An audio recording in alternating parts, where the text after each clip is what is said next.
Assalamualaikum warahmatullahi wabarakatuh. Perkenalkan, nama saya Siti Nurhanisa, NIM 97 kelas 6C. Kali ini saya akan membuat sebuah video yaitu mengenai tentang metode pembelajaran inovatif di Pulau Madura untuk memenuhi tugas UTS mata kuliah Inovasi Pembelajaran. Di sini saya akan menjelaskan tentang metode pembelajaran inovatif di Pulau Madura. Analisis berdasarkan jurnal.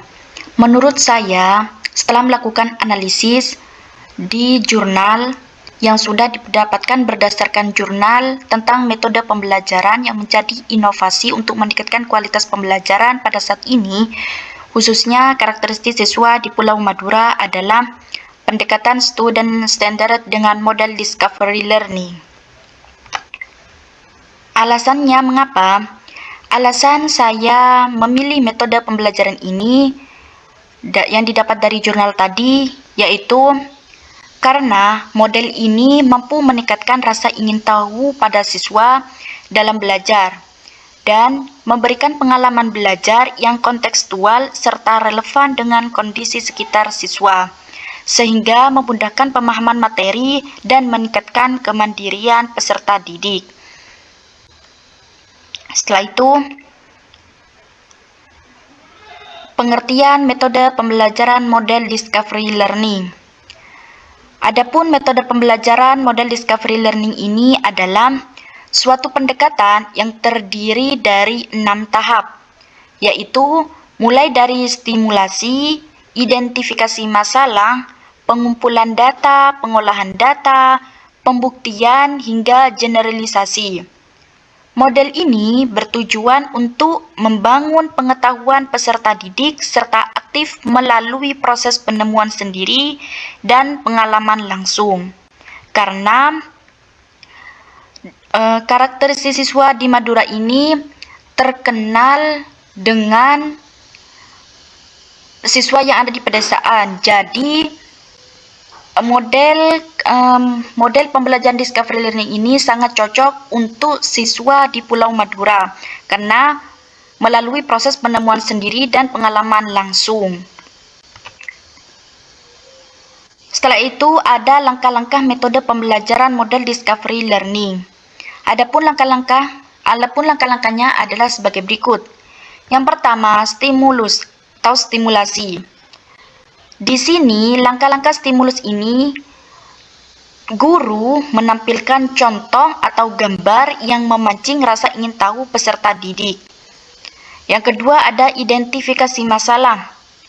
Di sini, peserta didik diajak mengidentifikasi masalah atau hal yang perlu dipelajari.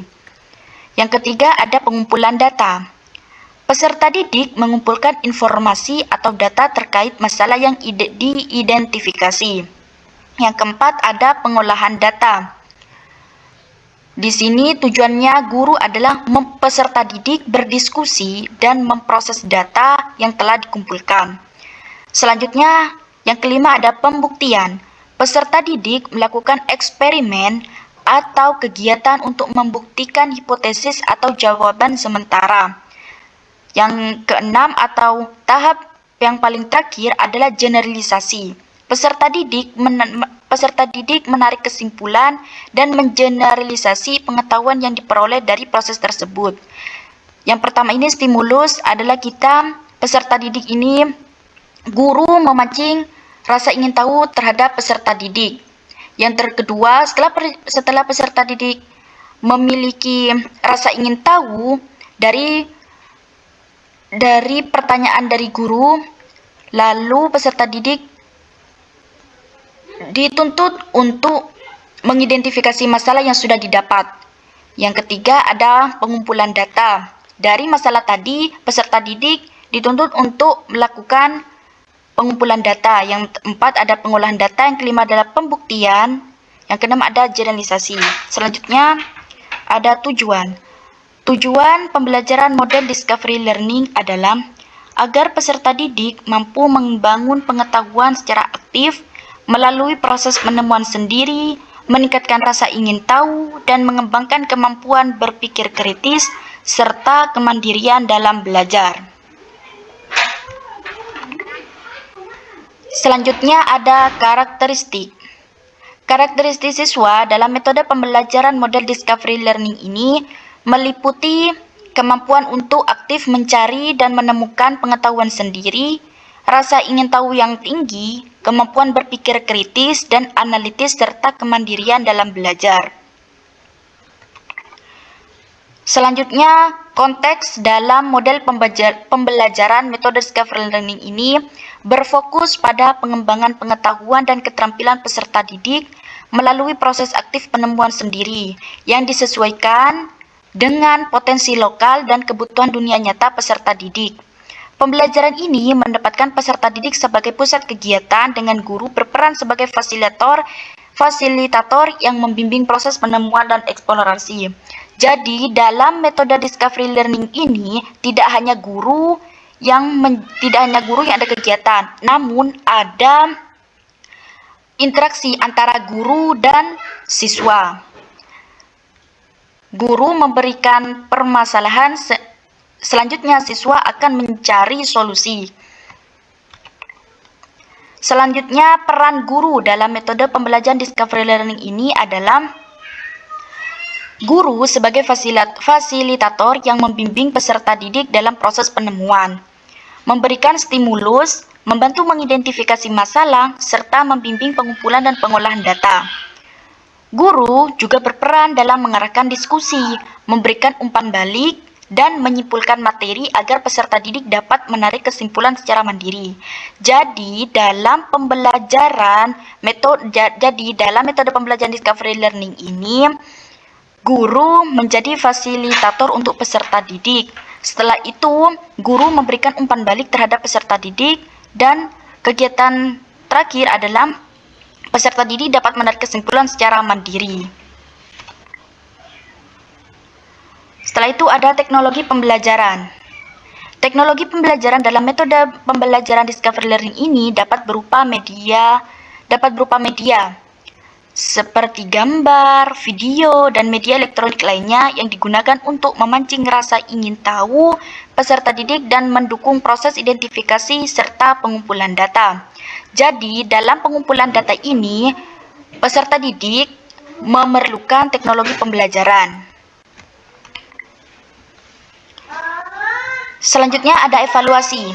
Maksud dari evaluasi model pembelajaran discovery learning ini dapat dilakukan dengan mengukur keberhasilan peserta didik dalam memahami materi melalui proses penemuan sendiri, kemampuan mereka dalam mengidentifikasi masalah, mengumpulkan dan mengolah data, serta menarik kesimpulan. Selain itu, keberhasilan juga dapat dilihat dari tingkat partisipasi aktif peserta didik, kreativitas, dan kemandirian dalam belajar. Penilaian dapat dilakukan melalui observasi, tes tertulis, dan penugasan yang mencerminkan proses discovery yang telah dilalui. Selanjutnya, saya akan menjelaskan tentang keterampilan abad 21 yang harus dimiliki peserta didik. Keterampilan abad 21 yang harus dimiliki oleh peserta didik meliputi berbagai kemampuan yang penting untuk menghadapi tantangan zaman yang kompleks dan cepat berubah. Berikut penjelasannya. Kompetensi utama keterampilan abad 21 yang pertama, peserta didik harus berpikir kritis atau critical thinking. Kemampuan ini untuk menganalisis, mengevaluasi, dan memecahkan masalah secara logis dan sistematis. Berpikir kritis membantu peserta didik dalam mengambil keputusan yang tepat dan menjelaskan masalah kompleks dalam kehidupan sehari-hari.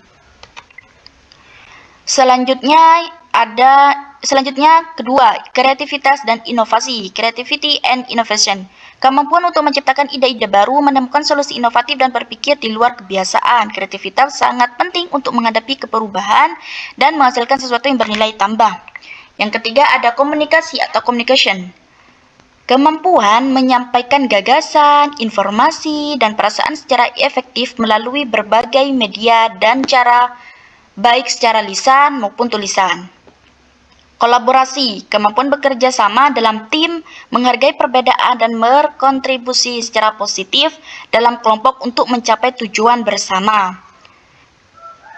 Nah, setelah dibahas tadi, Keterampilan abad 21 itu juga mencakup literasi informasi, fleksibilitas, kepemimpinan dan inisiatif, produktivitas, dan keterampilan sosial.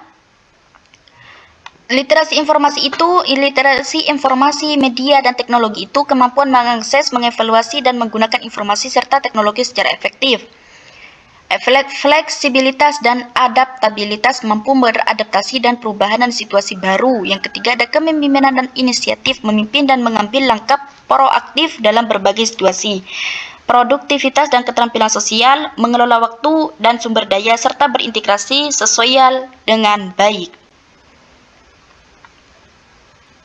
Model 6C berketerampilan abad 21. Beberapa sumber menambahkan keterampilan interpersonal penting, yaitu karakter, memiliki integritas, etika, dan sikap positif. Nah, kesimpulan dari keterampilan abad 21 yang harus dimiliki peserta didik adalah peserta didik harus menguasai keterampilan berpikir kritis, kreativitas, komunikasi, dan kolaborasi sebagai kompetensi inti. Selain itu, literasi teknologi, fleksibilitas, kepemimpinan, karakter, dan kewarganegaraan juga sangat penting untuk membekali mereka agar mampu bersaing dan beradaptasi di era global yang dinamis. Pembelajaran yang berpusat pada siswa dan penggunaan pendekatan seperti pembelajaran berbasis proyek sangat efektif dalam mengembangkan keterampilan ini. Sekian video dari saya, mohon maaf apabila ada salah kata. Wassalamualaikum warahmatullahi wabarakatuh.